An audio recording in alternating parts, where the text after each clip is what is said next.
एक ऐसी पुस्तक के बारे में आज हम पढ़ेंगे।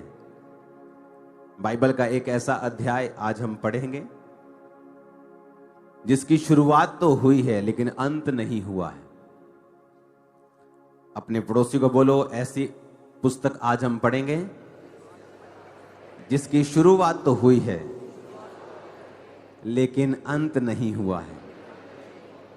मैं आपको देख रहा हूं कैमरा पे, आप पड़ोसी को बोल रहे हो कि नहीं बोल रहे हो? अपने पड़ोसी को बोलो, आज हम ऐसी पुस्तक पढ़ेंगे जिसकी शुरुआत तो हुई है लेकिन अंत नहीं हुआ है। आमीन। यीशु मसीह के पकड़वाए जाने के बाद जब उन्हें पेश किया गया तो राजा ने कहा कि अगर तू चाहे तो सारे इल्जाम तेरे यही कहने से झूठे साबित हो जाएंगे कि नहीं, ऐसा नहीं है, क्योंकि इनमें से एक भी चीज का प्रूफ नहीं है। पर जीसस क्राइस्ट ने कहा, बात ये नहीं है, मैं आया ही इसलिए हूं कि मैं मारा जाऊं, गाड़ा जाऊं और फिर अपनी मर्जी से अपना प्राण दूं और अपनी मर्जी से वापस लूं। और हमने फिर देखा, और ये बात सिर्फ बाइबल नहीं कहती, ये बात मिडिल ईस्ट की हिस्ट्री बुक्स में भी लिखा है, जो अन्य जातियों ने लिखी हैं, जो यहूदी नहीं थे, जो क्रिश्चियन नहीं थे, यहोवा पर विश्वास नहीं करते थे, उन पुस्तकों में भी प्रभु यीशु मसीह का जिक्र है। और वचन कहता है कि जब वो तीसरे दिन मुर्दों में से जी उठा, फिर वो अपने चेलों को दिखाई देता रहा।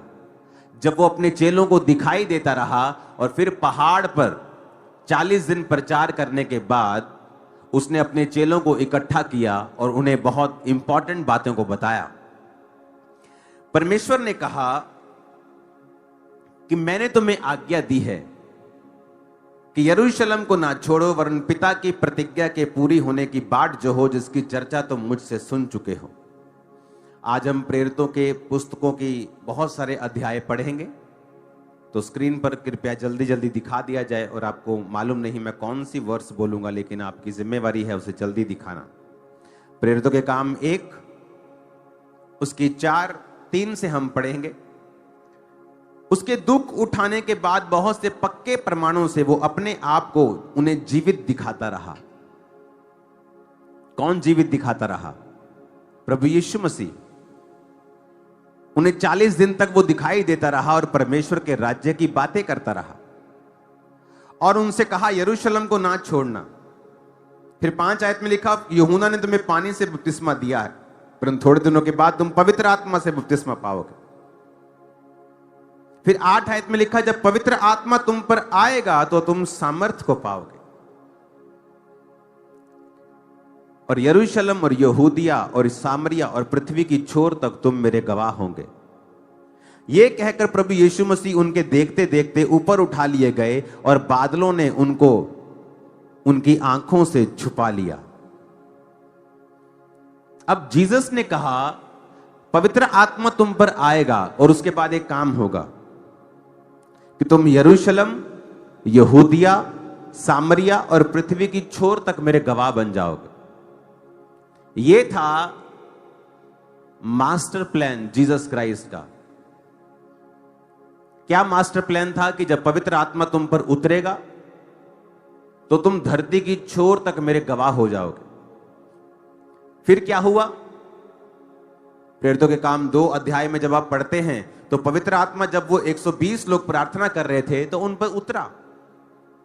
जब पवित्र आत्मा उन पर उतरा, सामर्थ उन पे उतरी, परमेश्वर का वचन पूरा हुआ।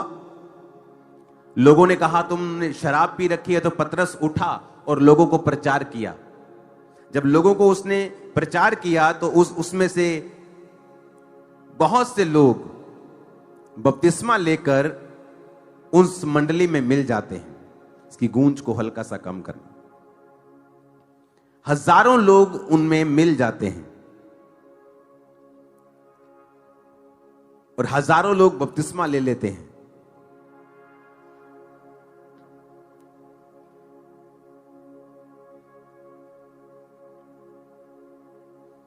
अपने पड़ोसी को बोलो, ध्यान से सुनना। अब जब हजारों लोग बपतिस्मा ले लिया तो लोगों की और जो रिलीजियस लीडर्स थे उनकी निगाह में आ गई ये चीज कि हमने ये सोचा था कि हम यीशु मसीह को मरवा देंगे और ये जो लोगों को अपने पीछे इसने लगाया हुआ है वो खत्म हो जाएगा। अब यीशु मसीह के जी उठने के बाद, उनके स्वर्ग में जाने के बाद, जब चेलों ने वही पवित्र आत्मा के मिशन को जारी किया और जब पवित्र आत्मा उतरा तो उस दिन 3000 आदमियों ने एकदम से बैप्टिज्म लिया। 3000 आदमी बहुत होते हैं और एक दिन में जब 3000 लोगों ने बपतिस्मा लिया तो वो लोगों की निगाह में फिर आए। जब आप 3 बाब को पढ़ते हैं तो उसमें पतरस ने एक लंगड़े भिखारी को चंगा किया। जब लंगड़ा भिखारी चंगा हुआ तो वचन कहता है कि उन्होंने फिर पतरस को और चेलों को पकड़कर धमकाया कि आज के बाद यीशु मसीह के नाम से कोई भी बातें तुम मत करना। उन्होंने कहा है ऐसा नहीं हो सकता है कि हम यीशु मसीह ने जो हमें दिया है, जो परमेश्वर ने हमें दिया है, हम उसकी बात ना करें। तो वचन कहता है कि उन्होंने प्रेरितों को धमकवाकर और पिटवाकर छोड़ दिया। छोड़ इसलिए दिया क्योंकि उनको पता था कि बहुत से लोग इनके साथ मिले हुए हैं तो हमारा विरोध होगा। तो लिखा उन्होंने उसे छोड़ दिया। तो वचन कहता है कि जब प्रेरित वापस आए तो उन्होंने आकर परमेश्वर से प्रार्थना की कि परमेश्वर उनकी धमकियां देख और अपने दासों को यह वरदान दे कि तेरा वचन हियाव के साथ सुना सकें और चंगा करने के लिए तो अपने हाथ बढ़ा ताकि चिन्ह और चमत्कार परमेश्वर यीशु मसीह के नाम से किए जाएं। अब जब ये सारा कुछ हो रहा था तो वचन कहता है कि विरोधी उठे और उन्होंने कलीसियाओं को धमकाना शुरू किया। जब कलीसियाओं को धमकाया गया तो बाइबल कहती है स्तिफनुस नामक एक इवेंजलिस्ट का कत्ल कर दिया गया जो खाना बनाने के लिए चुना गया था, पर वो उन 7 लोगों में से था जो पवित्र आत्मा से परिपूर्ण थे, जो खाने की ड्यूटी भी करते थे चर्च में, लेकिन जब प्रीच करते थे तो उनके द्वारा चिन्ह और चमत्कार भी होते थे। और वचन कहता है कि उसको जब मार दिया गया तो शाऊल उनके वध में सहमत था और लोगों ने, गवाहों ने अपने कपड़े शाऊल के कदमों में रख दिए कि वो सहमत था, उसकी निगाह में सब कुछ हुआ था। अब जब आप अगली बापों को पढ़ते हैं, जब आप 6 बाप को 7 बाप को आपने पढ़ लिया तो स्तिफनुस उस समय खत्म हो गया। जब 8 बाप शुरू होता है तो वचन कहता है कि अब शाऊल जिसने एक व्यक्ति को मरवाया था, अब वो पूरी कलीसिया में फिरने लगा और पूरी कलीसिया को पकड़कर लोगों को घरों से बाहर निकालता था और उनको बांधता था और उनको जेल करवाता था। और वचन में लिखा है कलीसिया तितर बितर हुई।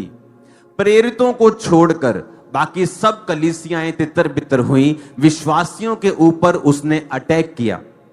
अब दिखने में यह विरोध लग रहा है, दिखने में यह शैतान का काम लग रहा है, लेकिन आपको नहीं पता है कि परमेश्वर इन लोगों को इस्तेमाल करता है अपने ही भविष्यवाणियों को पूरा करने के लिए। अब वचन कहता है कि जब कलीसिया तितर बितर हुई तो वो जहां तितर बितर हुई वहां जाकर सुसमाचार सुनाने लगे। जब कलीसिया तितर बितर हुई, कोई दूसरे शहर में भाग गया, कोई दूसरी स्टेट में चला गया, कोई दूसरे देश में चला गया, जहां जाके इसके रिश्तेदार थे, जहां जहां पहुंच थी, जहां जहां कोई जानकारी थी, वहां वहां वो गए। और वचन कहता है उस वजह से जो सुसमाचार था वो यरूशलेम के बाहर गया। यरूशलेम के बाहर सुसमाचार नहीं जा रहा था। प्रेरित उठते थे, प्रचार करते थे, 3000 लोग मिलते थे। वो 3000 लोगों की प्रॉपर्टी सांझे में थी। लोग अपने मकानों को बेचकर, प्रॉपर्टियां बेचकर चर्च में लाते थे। चर्च से वो पैसा खाने में, चर्च के सिस्टम में, काम में इस्तेमाल होता था। और कोई भी अपनी चीज को साझा, सब साझे में रखते थे। किसी का मकान बन रहा है, किसी का कर्जा उतर रहा है, लेकिन कलीसिया कंफर्टेबल थी। और परमेश्वर का वचन था कि तुम लोग जब पवित्र आत्मा उतरेगा तो तुम यरूशलेम और यहूदिया और सामरिया और देश के, पृथ्वी के छोर तक तुम मेरे गवाह होंगे। अपने उस वचन को पूरा करने के लिए परमेश्वर ने विरोध का इस्तेमाल किया। कई बार आपकी लाइफ में जब विरोध होता है, इसलिए मैंने कहा विरोध के बदले विरोध मत करो। जो लोग विरोध कर रहे हैं वो पुतले साड़ रहे हैं, वो पुतले थोड़ी साड़ रहे हैं, वो आपको मेडल दे रहे हैं स्पिरिट में। वो आपके लिए गोल्ड मेडल है, सिल्वर मेडल है वो आपका। वो कोई खराब चीज थोड़ी है वो। लेकिन जब आप अपना मेडल दूसरे को वापस कर देंगे, वो खराब चीज है कि उन्होंने साड़ा एक मैंने साड़ दिया। हमें वापस नहीं करना अपना गोल्ड मेडल। यही तो सताव का मजा है। बाइबल कहती प्रेरित खुश हुए, आनंदित हुए। अगर इसे संसारिक दृष्टि से देखा जाए तो जब एक प्रशासन वहां पे खड़ा हो और कोई चोरी कर रहा हो, क्या प्रशासन वेट करेगा कि ये बंदा चोरी कर ले, फिर मैं इस पे केस डालूंगा, इसकी जमानत होगी, फिर ये केस चलेगा? कि क्या उस चोरी को उसी जगह पे रोक देना चाहिए था? उसी जगह पे रोक देना चाहिए था, अगर आपको इतनी चिंता है क्रिश्चियंस लोगों की तो। लेकिन क्रिश्चियंस इस चीज का गुस्सा क्यों नहीं कर रहे हैं, या पास्टर्स गुस्सा क्यों नहीं कर रहे हैं? क्योंकि उनके लिए वो गोल्ड मेडल है, उनके लिए वो निशानी है कि गॉड इज विद अस, वो हमें ब्लेस कर रहा है। तो हमें यह समझना पड़ेगा। परमेश्वर ने मुझसे कहा कि वो तेरे लिए गोल्ड मेडल है, कि वही तो निशानी है।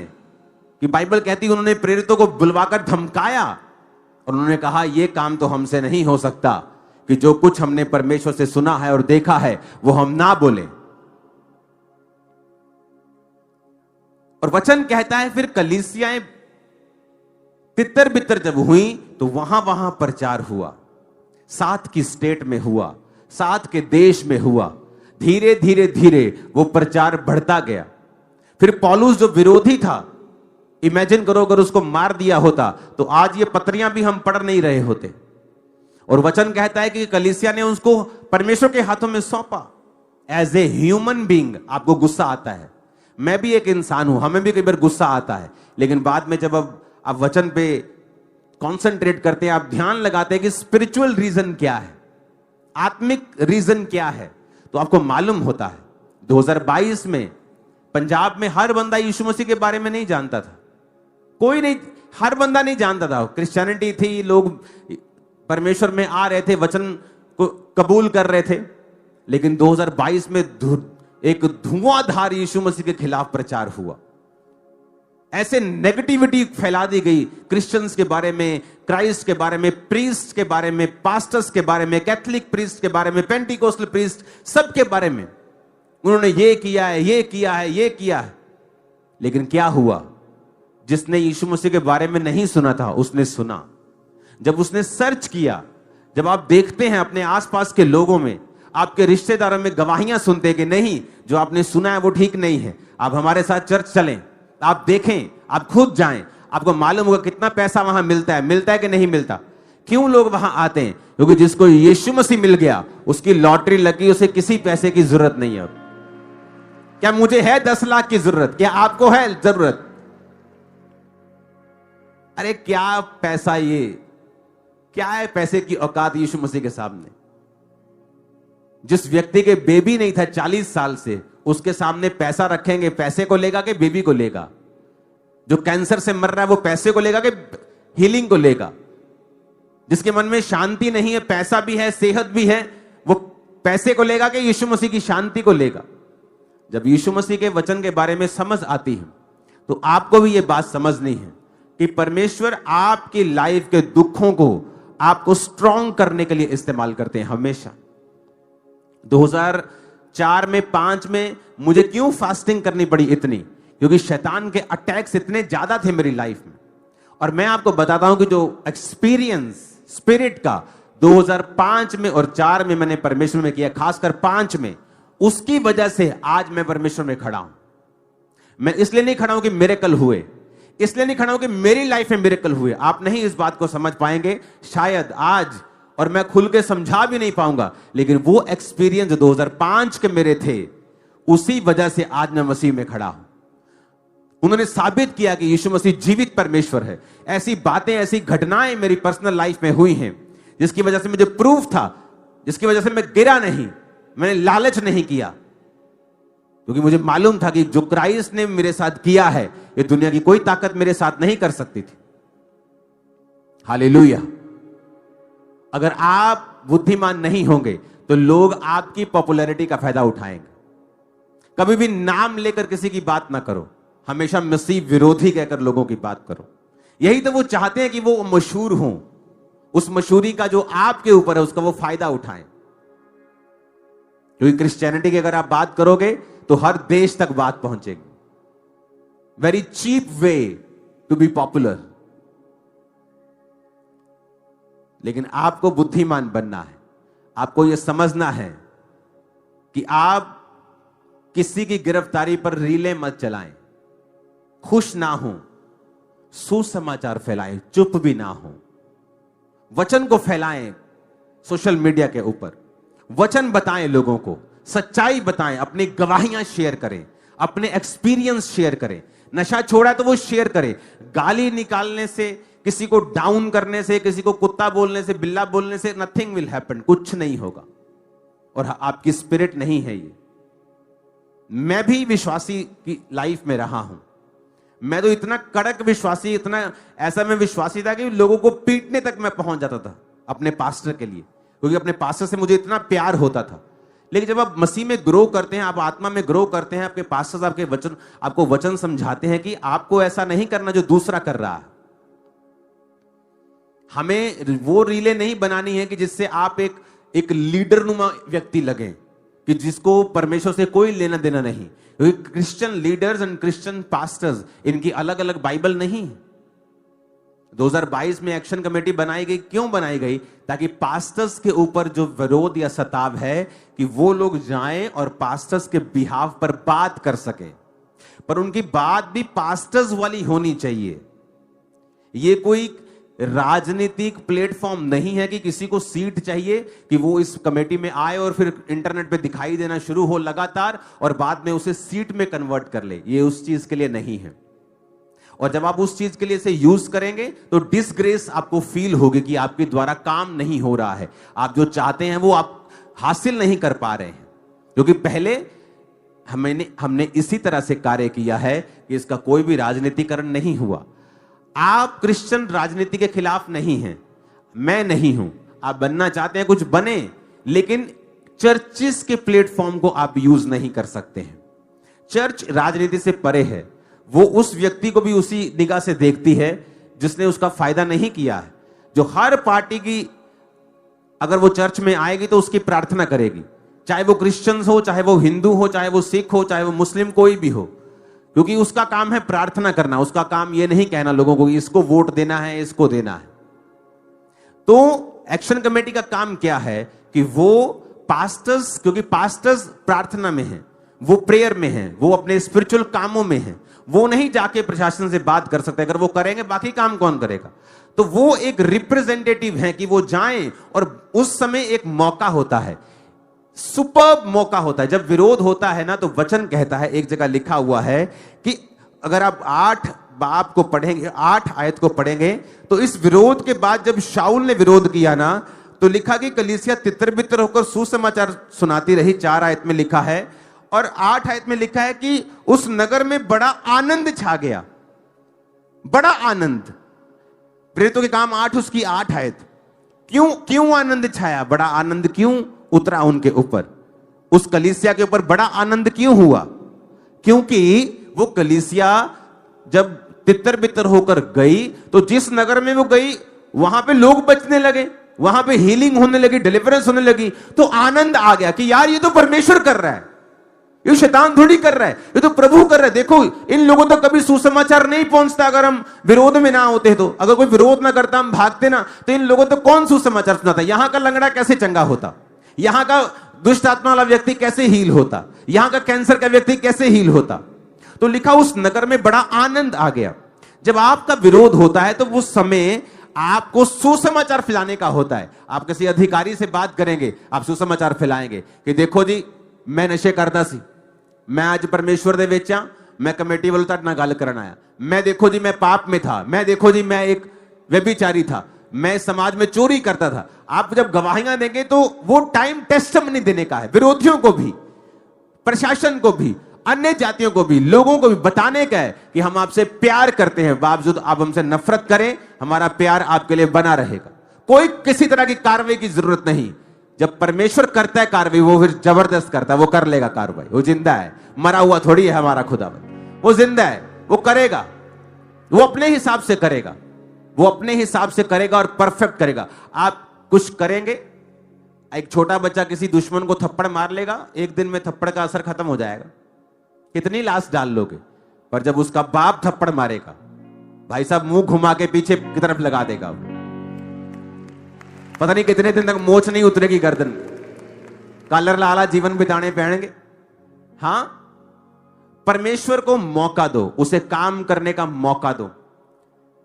हम अपनी ड्यूटीज में फेल ना हो। आपकी जो भी ड्यूटी है, आप पास्टर हैं, आपकी सोशल ड्यूटी लगी है, आपकी ड्यूटी है राइट टाइम के ऊपर जवाब देना, राइट टाइम के ऊपर लोगों के झूठ को काउंटर करना।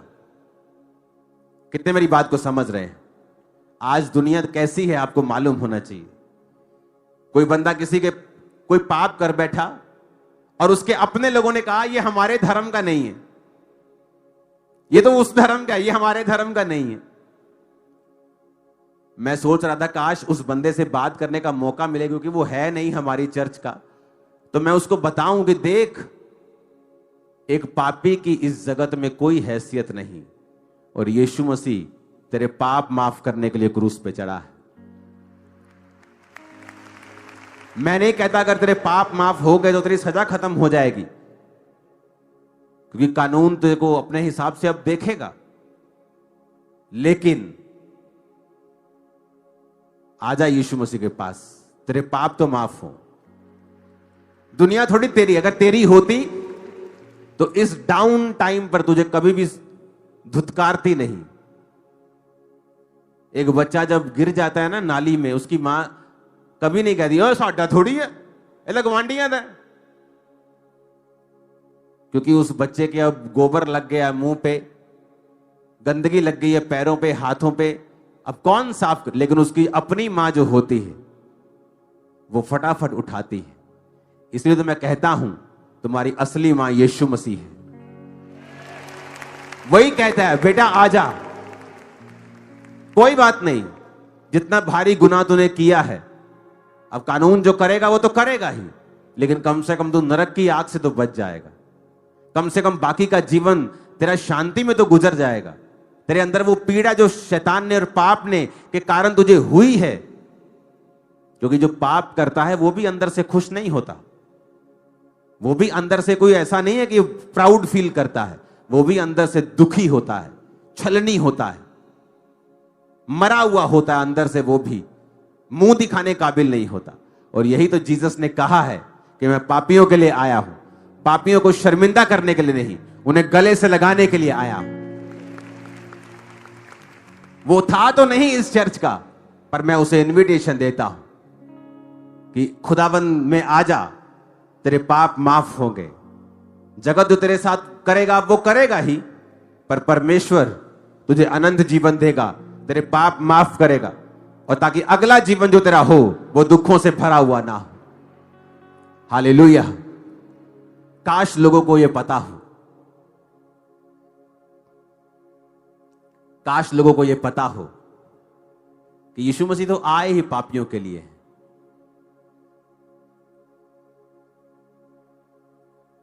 आप उसके अपने हैं, तभी तो वो आपको धुतकारता नहीं है, वो आपको रिजेक्ट नहीं करता है। जब आप सुंदर होते हैं, स्मार्ट होते हैं, तो गवांडी भी पपियां लेंदे बच्चियां ना, है ना, ओ मेरा ओ कितना क्यूट है, कितना। जब वो गंदा होता है फिर वो कोई पपी नहीं लेता, फिर उसकी मां उसको साफ करती है। इसलिए मैंने कहा कि जीसस क्राइस्ट आपके पड़ोसी नहीं, वो आपकी मां है, और वो आपको साफ करेंगे। आप कितने भी बड़े भारी गुनाहों में क्यों ना हो, वो आपको क्लीन करेंगे।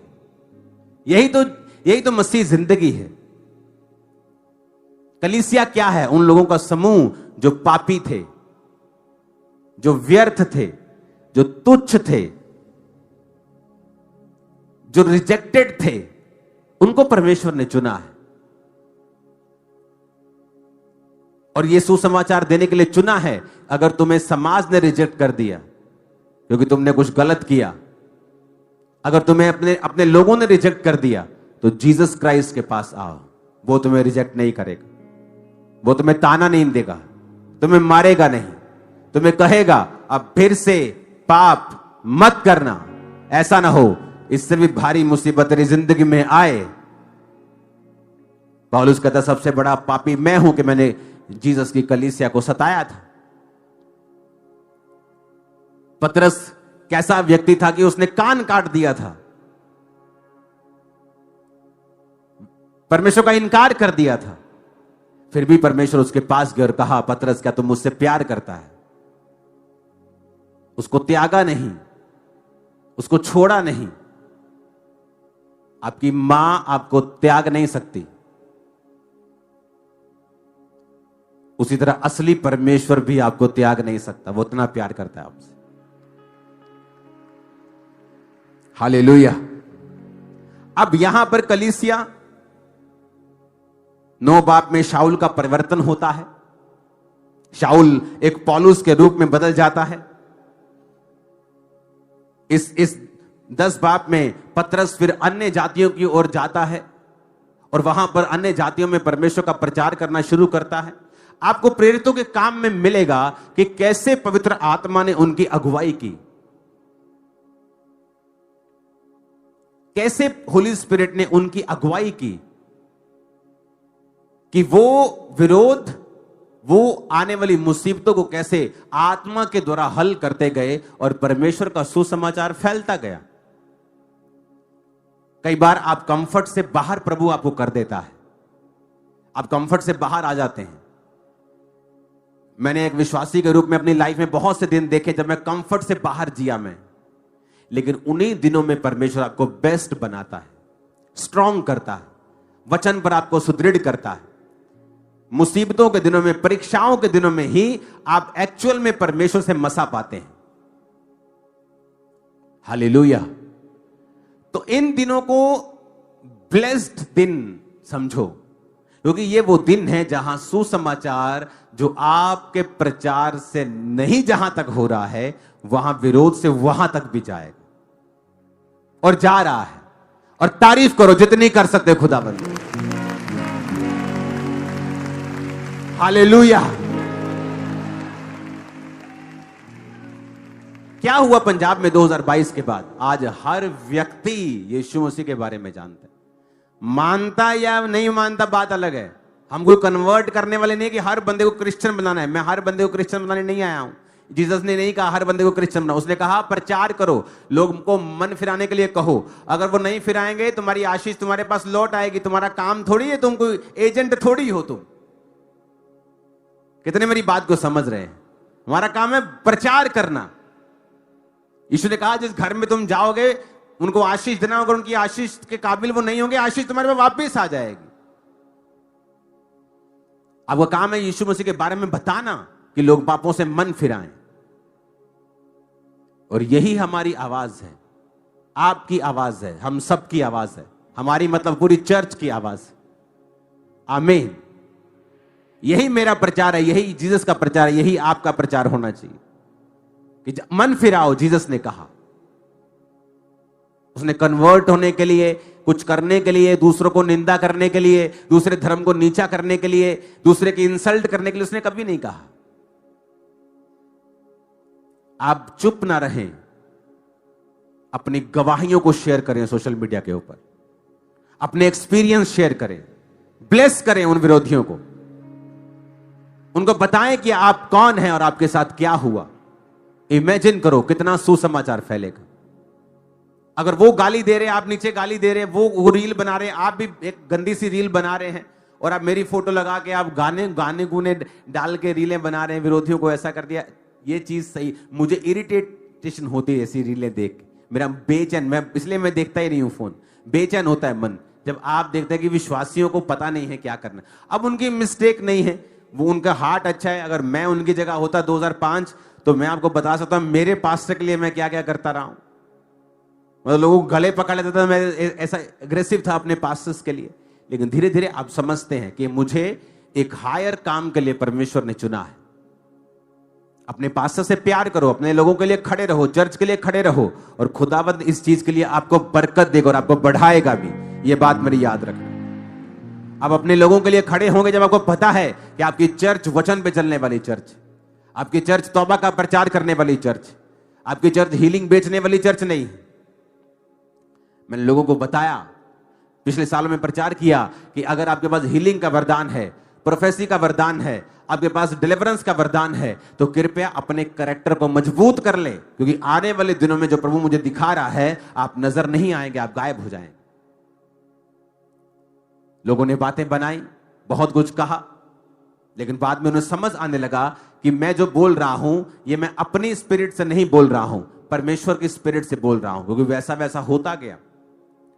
आज कुछ लोग सोचते हैं कि हम आज जो लोग वो बोल रहे हैं, जो क्रिश्चियंस लोग कुछ नेगेटिव बोल रहे हैं, वही बातें उठाकर दूसरे लोग बोल रहे हैं, और उन्हें लगता है कि वो बच जाएंगे, क्योंकि उनकी लाइफ में भी ऐसी गड़बड़ियां होंगी जिनको वो हैंडल नहीं कर पाएंगे फ्यूचर में।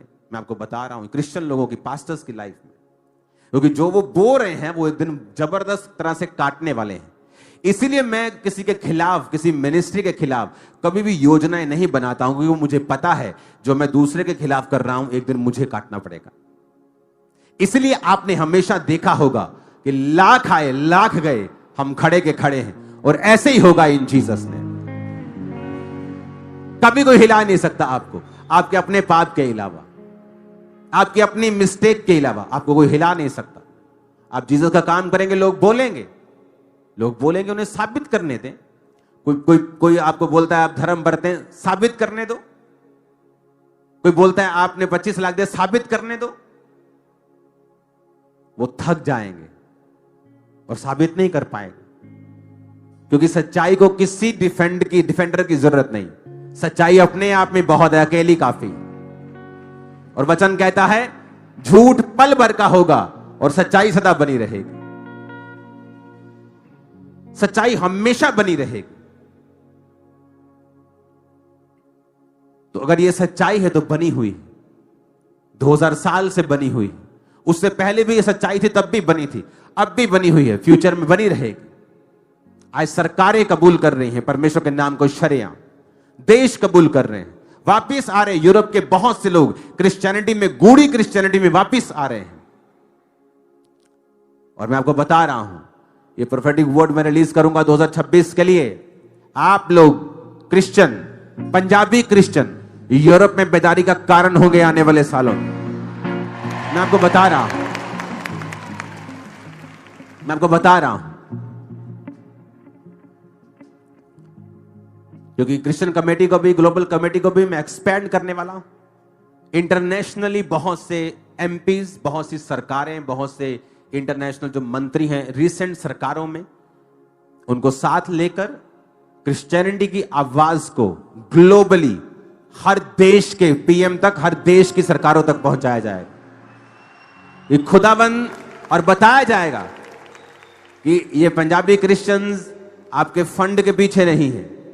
ये पंजाबी क्रिश्चियंस सिर्फ जीसस क्राइस्ट के वचन को दे रहे हैं। मैं आपको बता रहा हूं, आप लोग यूरोप में बेदारी का कारण बनने वाले हैं। पौलुस की हिस्ट्री में वो वहां का हीरो है जिसने फैलाया, बेदारी फैलती गई, हर गली में चर्च, हर नुक्कड़ पे चर्च। फिर लोग नाम के क्रिश्चियन रह गए, आत्मा में थोड़े ठंडे हो गए। अब दोबारा से आप उन्हें आत्मा में गर्म करने वाले हो जाओगे। ओ आमीन ऊंचे वाला चाहिए चर्च। तो अगर आप पंजाबी देखो, वो हर जगह मौजूद है। बॉलीवुड में हर बड़ा आदमी पंजाबी, हर बड़ा प्रोड्यूसर पंजाबी है, फौज में पंजाबी है, इनकम टैक्स देने में पंजाबी है, बिजनेसमैन पंजाबी है, चैरिटी में पंजाबी है, बेदारी में भी खुदावंद ने पंजाबियों को चुना है। आप देखना फ्यूचर में क्या होता है। ਤੁਹਾਡੀਆਂ ਗੱਲਾਂ ਹੋਣਗੀਆਂ ਹੁਣ ਇੰਟਰਨੈਸ਼ਨਲੀ ਤੁਸੀਂ ਇਸਤੇਮਾਲ ਕੀਤੇ ਜਾਓਗੇ ਪਰਮੇਸ਼ਵਰ ਦੇ ਦੁਆਰਾ ਉਹਦੀ ਰੂਹ ਦੇ ਨਾਲ। ਆਮੀਨ। ਉੱਚਾ ਚਾਹੀਦਾ ਚਰਚ। ਹਾਲੇਲੂਇਆ। ਔਰ ਸ਼ੈਤਾਨ ਜਿਹੜਾ ਉਹ ਜਾਣਦਾ ਇਸ ਗੱਲ ਨੂੰ, ਇਸੇ ਲਈ ਉਹ ਪੰਜਾਬੀਆਂ ਨੂੰ ਫੜਨ ਦੀ ਕੋਸ਼ਿਸ਼ ਕਰ ਰਿਹਾ। ਇੱਥੇ ਨਹੀਂ ਸ਼ੈਤਾਨਾ ਤੇਰਾ ਜ਼ੋਰ ਚੱਲਣਾ, ਇੱਥੇ नहीं चलना। आमीन। और कलीसिया ਨੂੰ ਵੀ ਇਹ ਗੱਲ, कलीसिया को भी ये बात समझनी। ਮੈਨੂੰ ਹਿੰਦੀ ਚ ਹੀ ਕਹਿਣਾ ਪੈਂਦਾ ਕਿਉਂਕਿ ਫਿਰ ਦੂਜੀਆਂ ਸਟੇਟਾਂ ਵਾਲੇ ਵਿਚਾਰੇ सोचते कि की कह रहे हैं पास्टर जी। आप समझ रहे मेरी बात? आपको भी ये बात समझनी है कि आपको एक बड़े मकसद के लिए परमेश्वर ने चुना है। बिगर एक मिशन है हमारा, खुदाबंद के नाम को लेके जाना। कि जीसस कन्वर्जन करने नहीं आए, हम आपके धर्म को नीचा करने नहीं आए। हमारा मकसद स्पिरिचुअल है। इसलिए मैंने कहा कि आप इस चर्च को पॉलिटिकल ग्राउंड के रूप में या एक सीढ़ी के रूप में इस्तेमाल मत करें। आपको कुछ पॉलिटिकली करना है, आप इन कमेटियों और चर्च के आउटसाइड रह के करें। चर्च आपके लिए प्रेयर करेगी, वो आपका साथ देगी जैसे वो बाकियों का साथ देती है, क्योंकि आपका मकसद इस सांसारिक राज को लेके आना नहीं, क्रिश्चियन गवर्नमेंट लेके आना नहीं है। इतना छोटा मकसद यीशु मसीह का हो सकता है क्या कि आप उसको छोटा करना चाहते हैं परमेश्वर को? आप करें जो करना चाहते हैं, प्रभु आपके संग होंगे। लेकिन यह बात याद रखें कि मिनिस्ट्रीज को, पास्टर्स को प्रोटेक्ट करना, उनके लिए बात, प्रोटेक्ट तो खुदा करता है, उनके लिए जाना और बात करना यह आपका काम है सिर्फ कमेटी का। कि आप जाएं प्रशासन में बात करें, वहां पे गवाही दें। आप जाएं दूसरों से बात करें, वहां पे गवाही दें। हर जगह गवाही दे। सुसमाचार को फैलाने का मौका है अभी आपके पास। जितना फैला सकते हो फैला दो खुदावंत के नाम। आप पिछले 30 साल का रिकॉर्ड निकाल के देख लो, कहां गए विरोधी जो 10 साल पहले थे? जो 5 साल पहले थे वो कहां गए? जो 15 साल पहले थे वो कहां गए? कहीं नहीं, आपको नजर भी नहीं आएंगे। आज वाले भी नजर नहीं आएंगे कल को, मैं आपको बता रहा हूं। कोई सच्चाई समझ जाता है, किसी को परमेश्वर पकड़ लेता है, खींच लेता है, उसे बता देता है कि तू ये परमेश्वर के कामों का विरोध बंद कर दे, तो परमेश्वर पे छोड़ा जाए। देखो फिर क्या होता है। मैंने अपनी लाइफ में पर्सनली अपने लाइफ के ऊपर लोगों को अटैक करते देखा है, और फिर उनकी हालत भी मैंने देखी है। उन्हें कोई कर्ज नहीं किया, उनके लिए कोई प्रार्थना नहीं की, बस अपना काम करता रहा। राइट टाइम है। फिर आप गाना गाएंगे, सारी दुनिया नहीं नहीं आवाज चर्च गाएगी, सारी दुनिया आज मुझे भी बैठना पड़ रहा है क्योंकि 1-2 आयतें नहीं थी। आज पूरा प्रेरितों का काम मैं आपको समझा रहा हूं। हालेलुया। कलीसिया का काम है प्रेयर करना। वचन कहता है जब याकूब को पकड़कर मरवा दिया गया परमेश्वर के चेले को, तो जब उन्होंने बाकी चेलों को पकड़ा तो कलीसिया को अपनी गलती समझ आई। कलीसिया समझती है कि ये पास्टर बहुत सामर्थी है, इसे प्रेयर की जरूरत नहीं। वो सामर्थ एक वरदान है, चंगियाई का एक वरदान है। और कलीसिया ने जब प्रार्थना की तो बाइबल कहती पतरस को दूतों को भेजकर छुड़ा लिया गया। प्रेयर्स में पावर है। कल से जब फास्टिंग प्रेयर होगी, आप चर्च में होंगे और आप प्रेयर्स करेंगे, और शैतान के किलों को ढहता हुआ, गिरता हुआ, बिखरता हुआ आप देखेंगे। Hallelujah, hallelujah. अब प्रेयर करना और हर तरह से परमेश्वर के नाम के लिए खड़े रहना। आज हर व्यक्ति इंटरनेट के ऊपर है। हर व्यक्ति अनपढ़, पढ़ा लिखा, कम पढ़ा लिखा, ज्यादा, हर व्यक्ति इंटरनेट के ऊपर है। जब विरोध हो रहा होता है, क्या आप अपनी गवाही भी लिखकर नहीं डाल सकते हैं क्या? जब आप अपनी गवाहियों को लिखेंगे कि परमेश्वर ने आपके साथ क्या किया है, ये आपका नाम, ये आपकी आईडी पे लिखा है कि मैं परमेश्वर में आया हूं, मुझे कोई पैसा नहीं मिला, लेकिन यीशु मसीह ने मेरा जीवन बदला है। हालेलुया।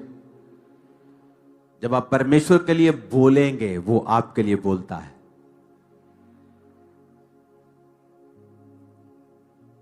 जब आप परमेश्वर के लिए स्टैंड लेंगे, वो आपके लिए खड़ा होता है। कि सच्चाई हर व्यक्ति तक पहुंचती है, हर प्रशासन तक, हर सरकार तक, हर लोगों तक। आज इस बात की बधाई मैं आप पंजाबी क्रिश्चियंस को देना चाहता हूं कि पूरे पंजाब को आज यीशु मसीह के बारे में मालूम हो चुका है। और आपको क्या लगता है, अगर इतने लाख क्रिश्चियन है, किसी ना किसी का तो रिश्तेदार क्रिश्चियन है, खुद क्रिश्चियन है तो रिश्तेदार क्रिश्चियन है, तो क्या उसके रिश्तेदार उसे बताते नहीं होंगे कि चर्च में पैसा मिलता है, कि जीसस मिलता है? तो आज आम दुनिया को सब बातें मालूम है। जिनको नहीं पता पूरी तरह से, उनको भी मालूम हो जाएंगे जब आप अपनी गवाहियां शेयर करेंगे, आप अपने टेस्टिमनीज को शेयर करेंगे, अपने कैरेक्टर से लोगों को आप जीतेंगे। आमीन। परमेश्वर के वचनों को सुनने के लिए हमारे चैनल को सब्सक्राइब कीजिए और हमारी लेटेस्ट वीडियो सबसे पहले देखने के लिए बेल आइकन को प्रेस कीजिए।